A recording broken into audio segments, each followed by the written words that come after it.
Hey everyone, have you ever thought about molecules as, well, tiny, intricate pieces of architecture? Because in a lot of ways, that's exactly what they are. Today, we're going to be the architects. We're going to dive into the master blueprints that dictate their 3D shapes, all thanks to a brilliant framework from the legendary chemist Linus Pauling. And we're going to start with a classic puzzle. So let's take a look at this guy, the methane molecule. It's pretty simple, right? Just one carbon atom bonded to 4 hydrogens. But look at its shape. It forms this absolutely perfect, beautifully symmetric tetrahedron. Every single bond angle is a precise 109.5 degrees. The big question is, why? Where does this perfect geometry even come from? It's definitely not as obvious as you might think.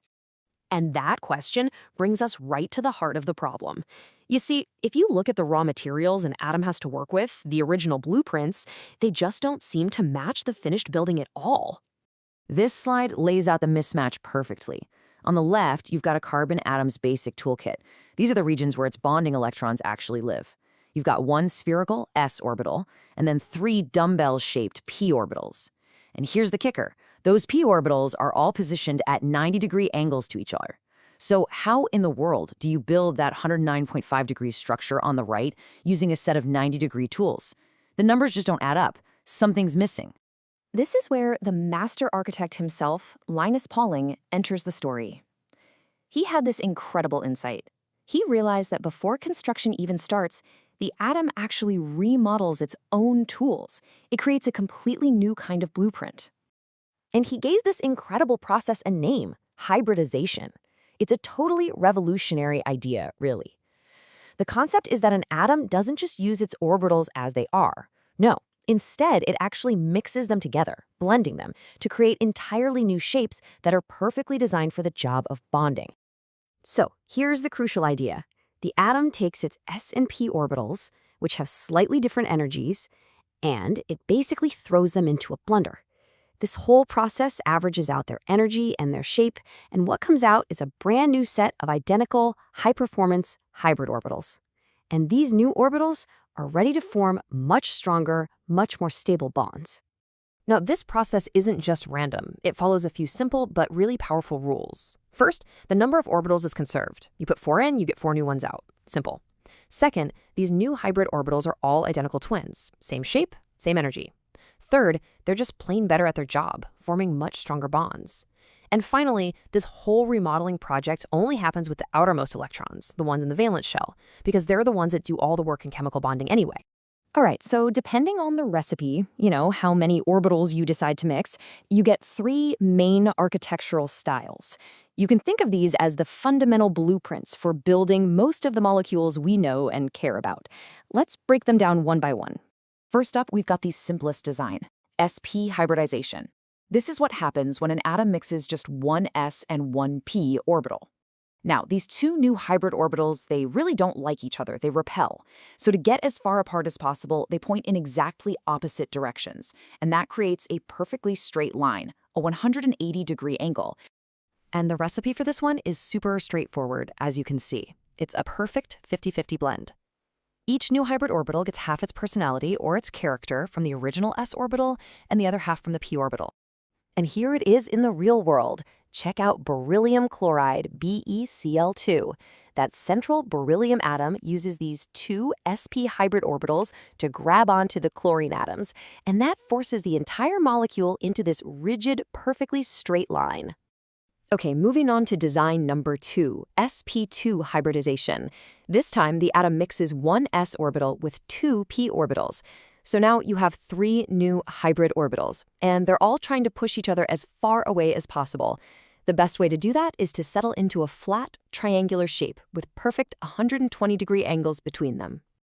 So the mix for this blueprint is a little different. It's about 1/3 s character and 2/3 p character. It makes sense, right? You're blending 3 things together. So to get maximum separation, these spread out in a flat plane, which naturally gives you that 120-degree trigonal planar shape. And a fantastic real-world example of this is boron trichloride, BCl3. The boron atom in the middle undergoes sp2 hybridization, and its 3 new orbitals arrange themselves in that perfect flat triangle to bond with the 3 chlorines. It's the blueprint in action. And that brings us full circle, right back to our original mystery. The third and final design is Sp3 hybridization. This is the big one. It's where the atom mixes its one s orbital with all three of its p orbitals.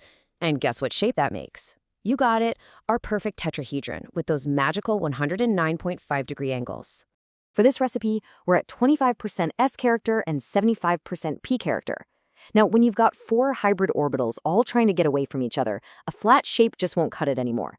The only way for them to maximize their distance is to expand out into 3 dimensions, creating that perfect tetrahedral shape we saw earlier.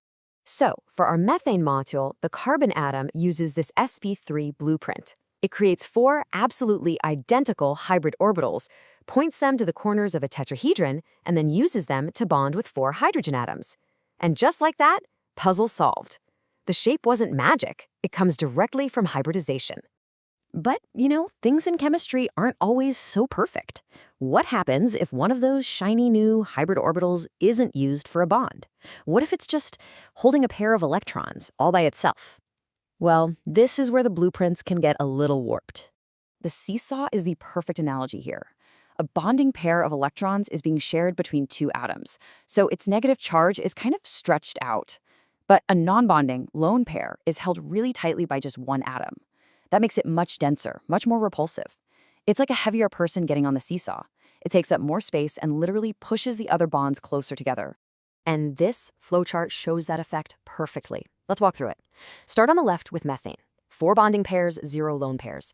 You get the ideal 109.5-degree angle. Now slide over to ammonia in the middle.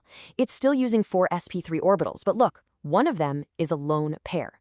That lone pair acts like a bully, pushing down on the other bonds and squishing the angle to 107 degrees. And finally, look at water on the right. With 2 of these repulsive lone pairs, the pushing force is even greater, shrinking that angle all the way down to 104.5 degrees.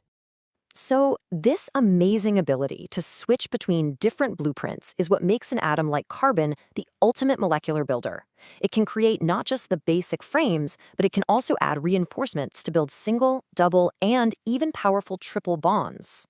Here's how that construction works. The very first connection between any 2 atoms is always a sigma bond. It's formed by the direct head-on overlap of those hybrid orbitals we've been talking about. This is the strong primary skeleton of the molecule. But if there are any of the original p orbitals left over, the ones that didn't get hybridized, they can overlap side by side. These are called pi bonds, and they act like reinforcements, adding extra strength and locking the whole structure into place. And this right here shows carbon's incredible versatility. On the left, in ethane, both carbons are sp3 hybridized. They form a simple single sigma bond between them.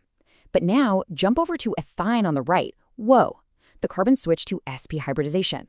They form that sigma bond skeleton first, and then they use their 2 leftover p orbitals to add 2 pi bond reinforcements. And that's how you get a super strong triple bond. Whew! Okay, we have covered a lot of ground, from the initial shape problem to the blueprints to distortions and even reinforcements. Let's take a second and bring it all together into one master framework.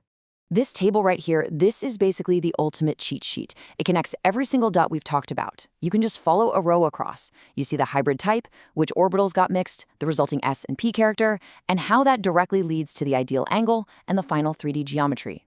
This is the core logic of molecular architecture, and really the biggest takeaway. So in the end, it all comes down to this. The incredible function of a molecule, what it does, is almost entirely dictated by its form, by its shape. And that shape is dictated by these simple, elegant, underlying architectural rules.